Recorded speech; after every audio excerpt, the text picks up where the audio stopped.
दोस्तों, मैं यहाँ पे अपने बच्चों के लिए आई। मजबूरी सब चीज़ कराता है, मैं अपने बच्चों के लिए आई, नहीं तो मैं यहाँ आई नहीं होती। क्योंकि कल मैं देख ली, तबीयत मेरी ख़राब इतना था, इतना तबीयत ख़राब था, लेकिन कोई एक बार अगल बगल में सब लोग सोए थे।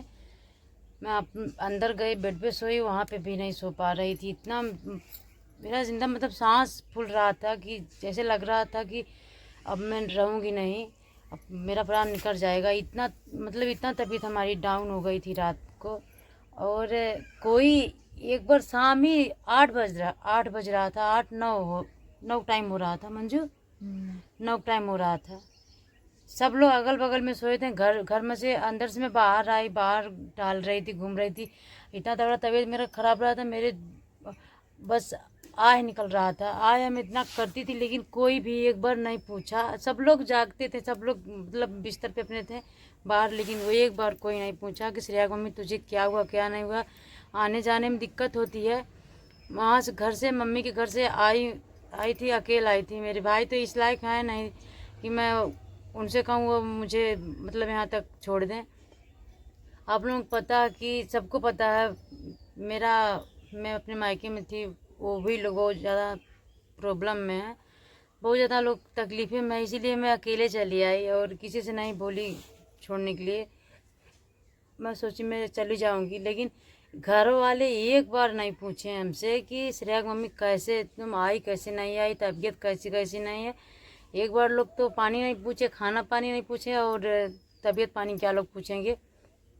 सारी चीज़ मजबूरी कराती है। शायद इस हालत में सब लोग हमसे डरते हैं, सब लोग हमारा मतलब साथ नहीं देना चाहते, क्योंकि मुसीबत में कोई नहीं किसी का साथ देता है। बहुत कम लोग ऐसे रहते हैं कि मुसीबत में साथ देते हैं, लेकिन अब की बार हमें महसूस हो गया, लोग महसूस हमें धरा दिए। मैं सोची चलो मैं जा रही हूँ मम्मी के घर, टेंशन में हमारे पति हमें भेज दिए, तो मैं चली गई। और मजबूरी सब चीज़ कराती है। मैं अपनी बेटियों के यहाँ पर भेज कर मैं बहुत ज़्यादा पछता रही थी, और मुझे आना पड़ा यहाँ। मैं अकेले वहाँ पे थी, मेरी बेटियाँ अकेले यहाँ पे थी, अब मेरे पति हैं नहीं मेरे साथ। अगर बच्चों के साथ रहते तो मैं वहाँ पे पड़ी रहती, लेकिन हमें फिर भी जाना पड़ेगा। हमारा ऑपरेशन तो वहीं होगा, यहाँ पे नहीं। यहाँ पे आई हूँ, फिर मैं जाऊँगी 10 दिन 20 दिन के बाद मुझे फिर उसी जगह पर जाना होगा, लेकिन मैं अपने बच्चों के लिए आई हूँ। फिर भी एक बार तो पूछना चाहिए कैसे आई कैसे नहीं। सबको लग रहा कि मतलब ठीक ठाक है। रात में इतनी तबीयत खराब हुई, बस मंजू हमें हमारा मतलब साथ मंजू दी, हमारे साथ जागी। तब जब तक मैं सोई नहीं, पानी लेकर आई, पानी दी, और पैर और दबाने लगी। मतलब कोई नहीं उस समय पे साथ दिया। जो कि मैं टहल रही थी, घूम रही थी, या मेरी जुबान से आह निकल रहा था, कोई नहीं उठा। मैं समझ गई कि हाँ, सब लोग सच में सब लोग स्वार्थी होते हैं, परिवार स्वार्थी। अगर यही सरोजवा काम करती तो सब लोग बोलते हैं, पूछते हैं। बहुत लोग मतलब चाहो चाहो बहुत लोग करते हैं, लेकिन करती थी। अब करने लायक नहीं हूँ, कर नहीं पाती, बैठ तो पाती ही नहीं हूँ ठीक से। पैर फैला कर बैठती हूँ, सोती हूँ तो सो नहीं पाती, करवट घूमती हूँ तो भी दिक्कत होता है। इस तरह सीधा सीधा सोती हूँ तभी दिक्कत होता है। चलती हूँ, कमर मेरा दर्द कल इतना तगड़ा, हमारा मतलब कमर से लेकर सांस तक फूल रहा था। कोई होगा, एक बार कोई भी नहीं पूछा। अगर एक बार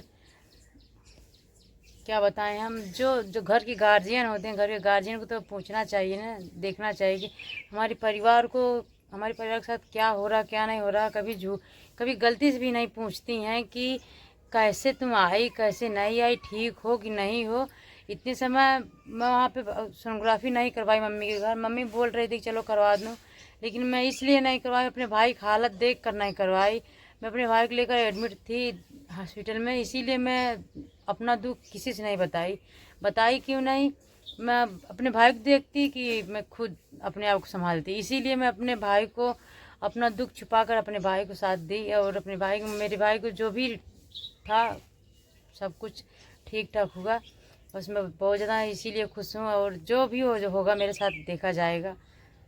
इतनी समय मुझे सोनोग्राफी करवाना है, वहाँ पे नहीं करवाई, लेकिन यहाँ पे वहाँ पे करवाती कैसे, वहाँ पे आजमगढ़ जाना पड़ता, बहुत मतलब दूर है, हचकी उचकी लगती है, बहुत मतलब दिक्कत होता, शाम तो हो जाता, भीड़ बहुत ज़्यादा रहता है वहाँ पे, इसीलिए नहीं करवाई, नहीं गई। और सोनोग्राफी करवाना है, आज जाऊँगी सोनोग्राफी करवाने, क्योंकि बहुत ज़्यादा दिक्कत हो रहा है। और सांस फूल रही है, पेट में बेबी हिल डोल नहीं रहा। कल इतना तबीयत ज़्यादा ख़राब हो गई, मुझे टेंशन हो गया था कि कुछ हो ना जाए मुझे, इसीलिए आज डर डर की वजह से मैं जा रही हूँ करवाने, देखती हूँ क्या होगा क्या नहीं होगा। अभी भी नहीं मेरी तबीयत ठीक है। शाम को तो मंजू पानी वानी दी थी, पानी नहीं पीकर मैं सोई और थोड़ा राहत हुआ, मुझे आराम हुआ। और पैर और तो इतनी बार अभी तक दर्द हो रहा है, मतलब इतना तगड़ा चीर फाड़ जैसे लग रहा है, इतना दर्द हो रहा कि पूछो मत। पता ना आने जाने से दिक्कत हुआ कि कैसे, हमें समझ में नहीं आ रहा। हमको तो लग रहा है आने जाने से, उतना लंबा सफ़र हम इस हालत में चले आए, आने जाने से दिक्कत बहुत ज़्यादा होता है। कमर से लेकर पैर तक दर्द हो रहा है, पेट तक दर्द हो रहा है। और सांस का प्रॉब्लम तो हमें कभी ऐसा नहीं होता था, लेकिन सांस का प्रॉब्लम भी हो गया। अब चलते हैं, खून का टेस्ट करवाएंगे और सोनोग्राफी करवाएंगे। 8वां महीना चल रहा है और सब डेट वोट इसमें आ जाएगा, मतलब बेबी कब तक आएगा कब तक नहीं आएगा, डेट दे देता है सोनोग्राफी में। तो आप लोगों के बीच में ज़रूर डालूँगी, बताऊँगी ज़रूर कब तक मेरा मतलब डेट जाएगा। दिसंबर तक जाएगा कि अगस्त, लास्ट अगस्त तक जाएगा। हमको तो लग रहा है दिसंबर तक जाएगा, सितंबर तक जाएगा, गलत बोल रही हूँ, सितंबर तक जाएगा। और अगर सितंबर तक नहीं जाएगा तो लास्ट अगस्त तक जाएगा। तो सोनोग्राफी में पता चल जाएगा। तो इतनी समय कोई है भी नहीं कि मुझे कोई लेकर जाए, देखती हूँ अकेली जाऊँगी। मुसीबत में कोई नहीं सहारा होता, तो अकेली जाना पड़ेगा, क्या करेंगी। मम्मी के घर थी तो मम्मी बोल रही थी, लेकिन दूर के नाते मैं नहीं गई थी, दिक्कत होगा। दूर जाऊंगी, दूर जाने में सवारी से, ऑटो से आने जाने में बहुत ज़्यादा दिक्कत होती है। अपना साधन तो है नहीं कि आराम से बैठ कर जाओ, बैठ कर आओ, कोई किसी की मजबूरी नहीं समझता। इतना तगड़ा गर्मी भी पड़ रही है, इसीलिए दोस्तों जाऊंगी तो आप लोगों को ज़रूर मैं बताऊंगी, और जो भी रहेगा सामने आप लोगों को दिखाऊंगी, क्योंकि मैं अपने घर आ गई हूँ, मायके थी और घर आ गई। देखती हूँ घर पे क्या हो रहा क्या नहीं हो रहा, तो आप लोगों को सबको पता चलेगा।